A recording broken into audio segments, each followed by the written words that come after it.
चुनाव कार्यक्रम की घोषणा हो चुकी है। चुनाव आयोग की ओर से तारीखों का ऐलान भी कर दिया गया है। आपको बता दें कि मध्य प्रदेश की 3 सीटों के लिए राज्यसभा चुनाव होना है। 3 सांसदों का कार्यकाल 21 जून को खत्म होगा। इसके पहले आयोग की ओर से चुनाव कराए जाएंगे। चुनाव आयोग की ओर से जारी कार्यक्रम के अनुसार 8 जून से नामांकन प्रक्रिया शुरू हो जाएगी। 18 जून को वोटिंग होगी और उसी दिन काउंटिंग भी होगी, यानी कि 18 जून को पता चल जाएगा कि किसकी जीत और किसकी हार हुई है। उधर बीजेपी और कांग्रेस में उम्मीदवारों के नामों पर मंथन शुरू हो चुका है।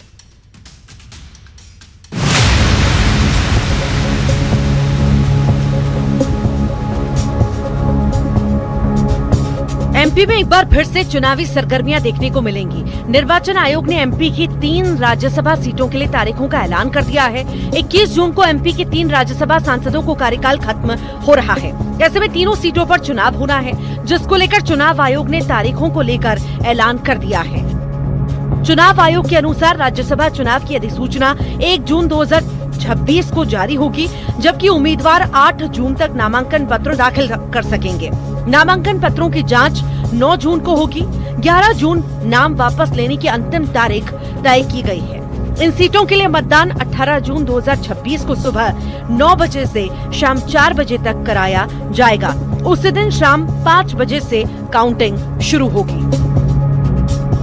मध्य प्रदेश में राज्यसभा के जिन 3 सीटों का कार्यकाल खत्म हो रहा है, उनमें बीजेपी के जॉर्ज कुरियन और सुमेर सिंह सोलंकी और कांग्रेस के दिग्विजय सिंह शामिल हैं। इन सीटों पर नए सदस्यों के चुनाव के लिए जून में मतदान कराया जाएगा। विधानसभा में बीजेपी के मजबूत संख्या बल को देखते हुए पार्टी 2 सीटों पर मजबूत स्थिति में मानी जा रही है, जबकि कांग्रेस अपनी 1 सीट बचाने की रणनीति पर काम कर रही है।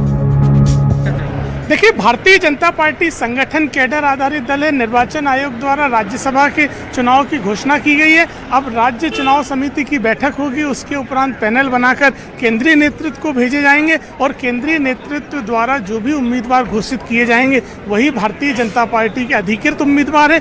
2 उम्मीदवारों की हमारी जीत सुनिश्चित है, लेकिन कांग्रेस पार्टी में एक अनार 100 बीमार की स्थिति है। राजनीतिक क्षेत्र में अगर किसी तरह की संभावना बनेगी तो भारतीय जनता पार्टी उसके अनुसार आगे कदम बनाएगी।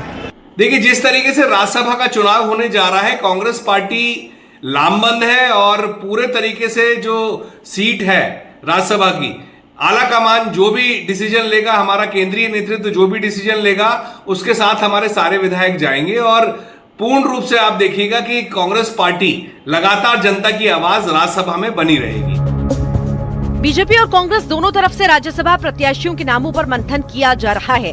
बीजेपी की ओर से भी अंदर खाने मंथन किया जा रहा है। उधर कांग्रेस में कई चेहरे हैं जो चुनाव की रेस में माने जा रहे हैं, लेकिन अभी खुलकर कोई भी कुछ बताने को तैयार नहीं है। अब देखना होगा बीजेपी और कांग्रेस की ओर से किसे मैदान में उतारा जाता है।